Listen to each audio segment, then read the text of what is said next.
Au commencement était le Verbe, et le Verbe était auprès de Dieu, et le Verbe était Dieu. Il était au commencement auprès de Dieu.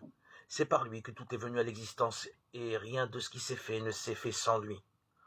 En lui était la vie, et la vie était la lumière des hommes. La lumière brille dans les ténèbres, et les ténèbres ne l'ont pas arrêté. Il eut un homme envoyé par Dieu, son nom était Jean. Il est venu comme témoin pour rendre témoignage à la lumière, afin que tous croient par lui. Cet homme n'était pas la lumière, mais il était là pour rendre témoignage à la lumière. Le Verbe était la vraie lumière qui éclaire tout homme, en venant dans le monde. Il était dans le monde et le monde était venu par lui à l'existence, mais le monde ne l'a pas reconnu.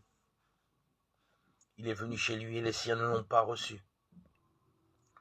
Mais à tous ceux qui l'ont reçu, il a donné de pouvoir devenir enfants de Dieu, eux qui croient en son nom.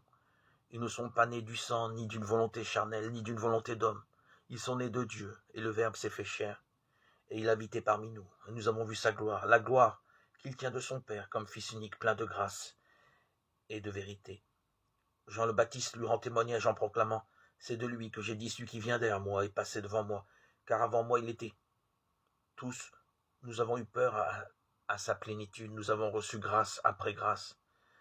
Car la loi fut donnée par Moïse, la grâce et la vérité sont venues par Jésus-Christ. Dieu, personne ne l'a jamais vu. Le Fils unique, lui, qui est Dieu, lui qui est dans le sein du Père, c'est lui qui l'a fait connaître. Acclamons la parole de Dieu. Évangile de Jésus-Christ selon saint Jean 1, 14.